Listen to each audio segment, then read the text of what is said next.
This is the Global Podcast Network, where executives and professionals connect, share, and inspire. Stay tuned for the conversations that drive success.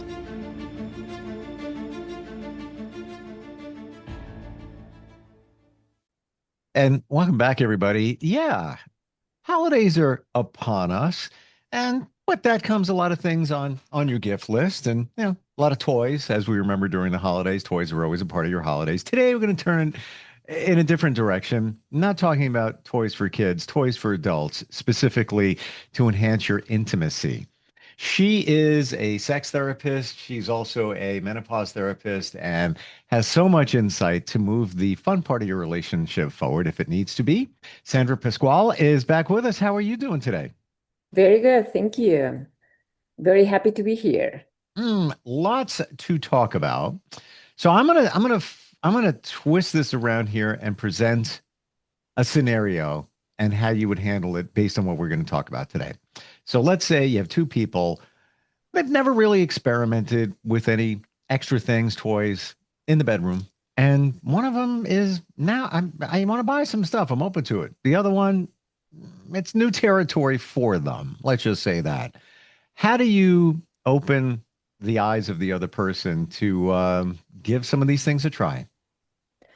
Well, first of all, I will think about not surprising anybody with Mm, anything, you know, even though, it's like, yeah, we're talking about the holidays and maybe why not it's like it is a better idea always to kind of have a previous conversation about it, number one.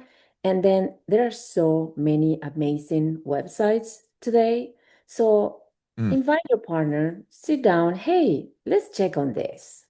And, if you find like in a way, your resistance in your partner, it's like, come on, it's just looking, it's just window shopping. And again, you will be amazed about how many intimidating devices you can find today, completely different from what you ever experienced before in terms of dildos or like materials that they use and things. So, and they are pretty much now the pictures and the quality, and you actually can read what people say about them. So reviews, that's what I was looking for. So now it's like you can interact a little bit more and then have a conversation about it. And maybe it's like more an invitation rather than just, you know, finding this rejection towards it. Okay, I understand that you never try this, but what about like just window shopping, maybe? mm. That's interesting. Flipping it over to them and say, let's try something. Why don't you pick something out? And leave it at that. You Yeah. pick something out. Now make it a day, a fun thing together as opposed to somebody doing all the shopping. Yeah, because it might be for you very interesting, it might be very appealing to you, and then for your partner, it might be actually the opposite, very intimidating or trigger some things. So in a way, that's what I'm saying. And again, there are so many devices today. There are so many companies that are doing such a good job in building this, incredible, even like well, nowadays it's like they call them. Let me see the word. Teledildonics in a way, because again, the most of them are you can control them with Your phone, yeah. your phone, or you can control it with the remotes in a way. So imagine again now it's like it's more I would say friendly, and also again pretty much it's like websites have been like amazing job in describing them very well, so now you Mm. can imagine them more. And then it's like when you receive them, it's everything is returnable if you have not used it. So if you feel like, oh no, this is not what I expected or that, you can always send it back.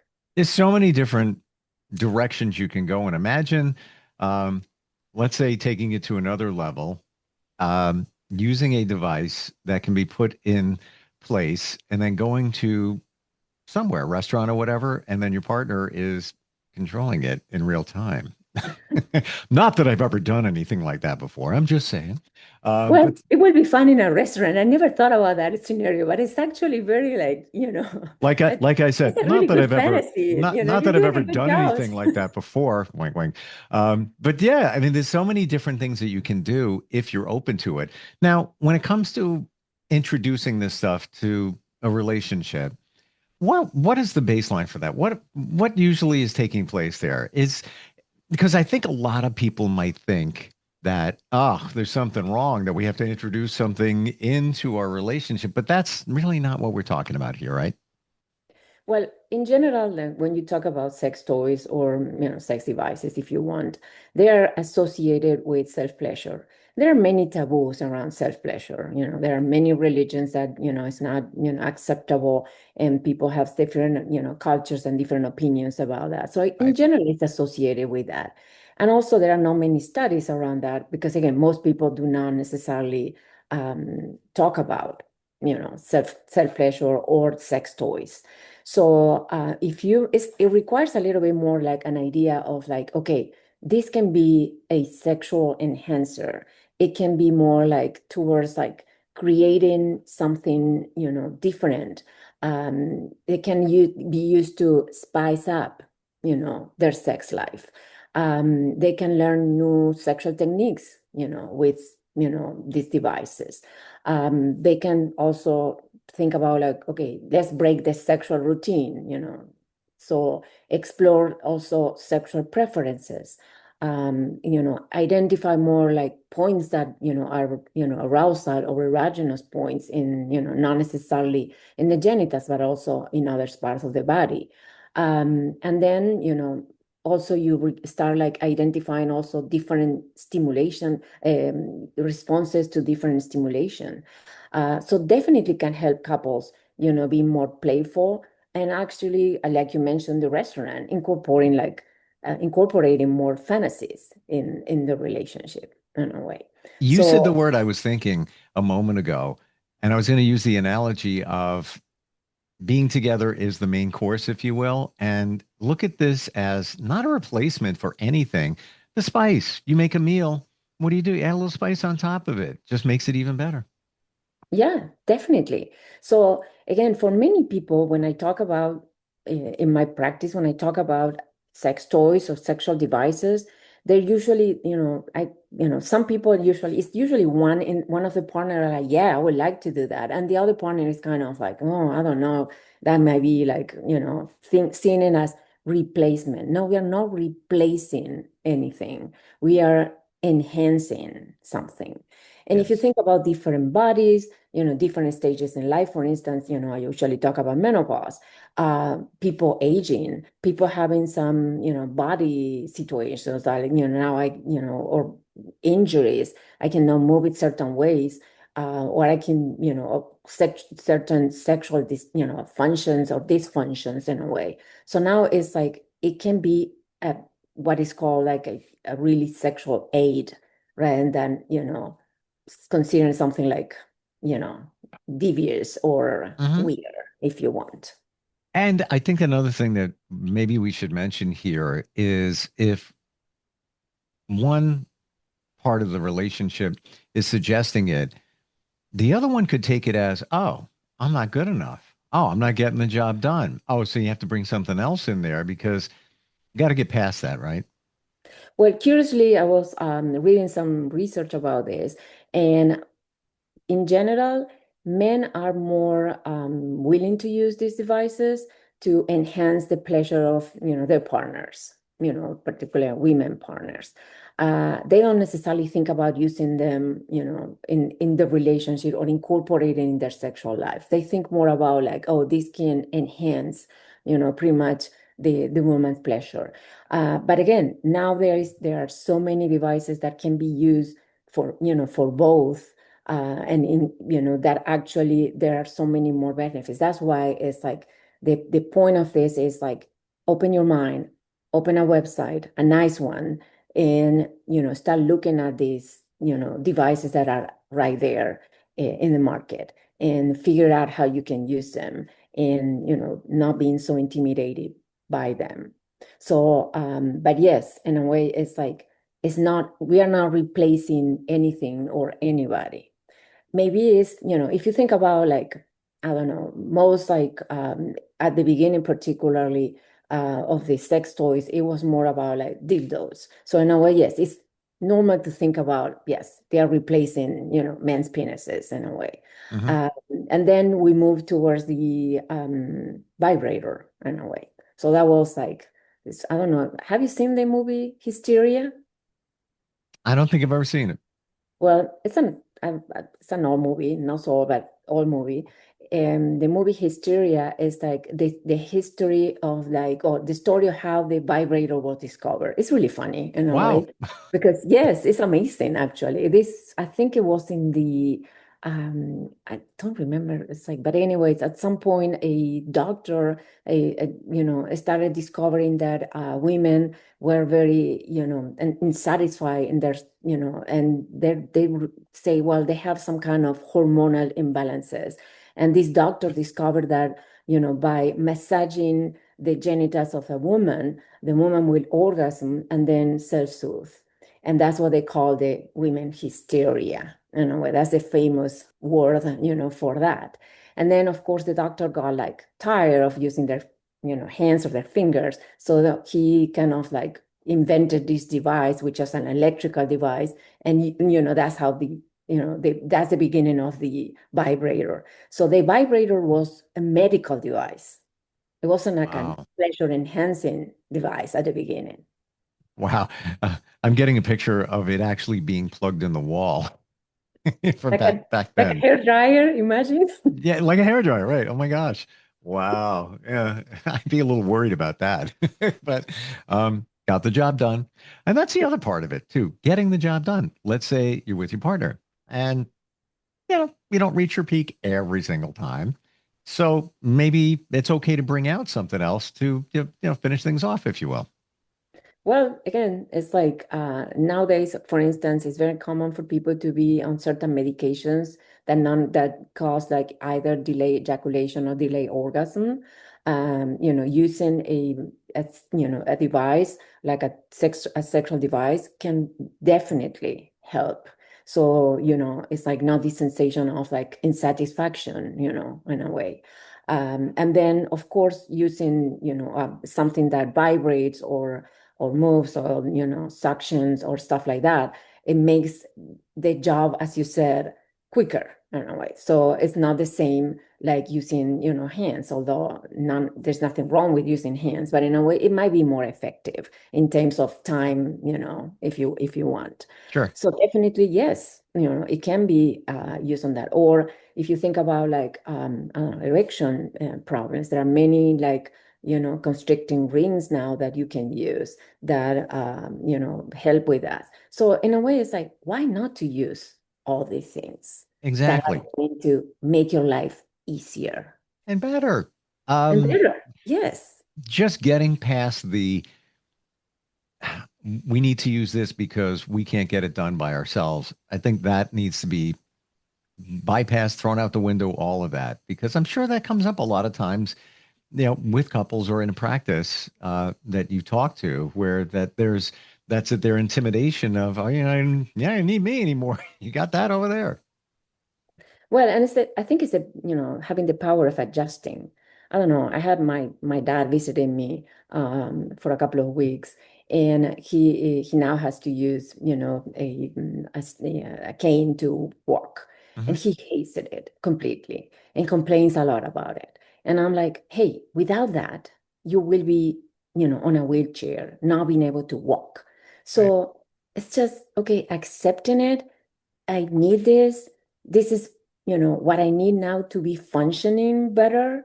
And in case of like, let's say that you don't necessarily need it, for any particular function, but it's like you want to use to increase pleasure. What is the problem, with that in a way? Mm, Again, it's like remember that pleasure was like defined as a human right by the World Health Organization.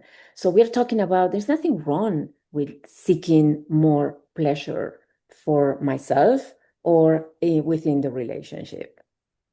Well, if there are challenges with that, that's a whole different area.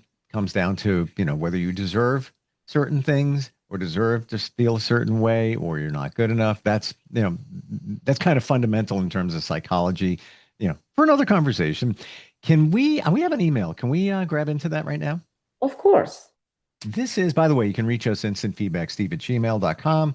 I've got Nicole, Camden, New Jersey. She says, I'm in pre-menopause and my sex drive is not what it was. I'm often tired and it's affecting my relationship with my husband. Can you offer any advice? Well, maybe it's like I think we kind of, well, why not? Incorporating some, sex toys. Yes, that would be the easier way. Okay. But in a way, again, perimenopause is a little bit more complicated than that. It's starting, number one, understanding that things might not be as they used to be, and that I need to change and redefine sex. Hmm. So, again, sex will not come easily. So if it doesn't come easily, I have to work more for it. And I don't have my body necessarily helping me. So I do have to help my body. I do have to help my, mind to connect with my body in a different way that it used to be. And of course, I need to figure out ways to connect with my partner in different ways as well. So the first step is understanding that things are going to change and usually they're not coming back from it. That it doesn't mean that you are never going to have sex again or you're never going to enjoy sex. It's just you have to do things in a different way. It's almost as if you travel the same road every day and now there's a block. There's something, accident, whatever it might be. What do? You go around it. You find another way to get there. Kind of sounds the same exact thing. Well, again, it's I usually talk about redefining sex and redefining yourself. It comes like together. With any other, for instance, I mentioned my dad in the cane. With any kind of like now, let's say disability, you can like sit down and complain about it and just be miserable, or you can think about, okay, what do I need to do in order to make this better for me, given these circumstances. The problem with perimenopause and what is so difficult to accept sometimes is usually because it comes with the idea that I'm going to get old and Hmm. invisible. And, no one is going to pay attention anymore. And then there are a bunch of things that, I'm not going to enjoy anymore. So it comes, again, it's a very complex, situation. It's not just attacking one thing. That's why it can be just, okay, go and get hormonal replacement therapy, which is one thing that you can do, but also complementing with life changes, you know, more exercise or changing the way you eat or, doing more things for yourself. Again, a lot of other things that are associated with that, incorporating, again,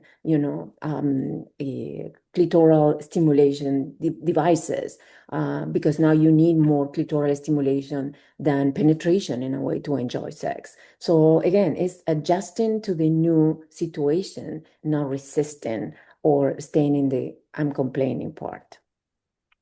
Have you heard stories of menopause kicking in? Obviously, what we're talking about here, things can change. Not always, but they can. And then menopause ends and things are back to the way they were, or if not better, Again, I think that you can make things better. I don't know if it can be the things, ways the way it the way was. they were before. Because again, your body is going to respond different no matter what. Your mind is going to respond different as well. So, and once you change this, you'll see the benefits. It's not like it's not like being, oh, I have to accept this. No, maybe it's more like, hey, these are things that I'm going to enhance my life in certain ways. So again, who says that what happened before was better? Hmm. Okay. You know, Fair.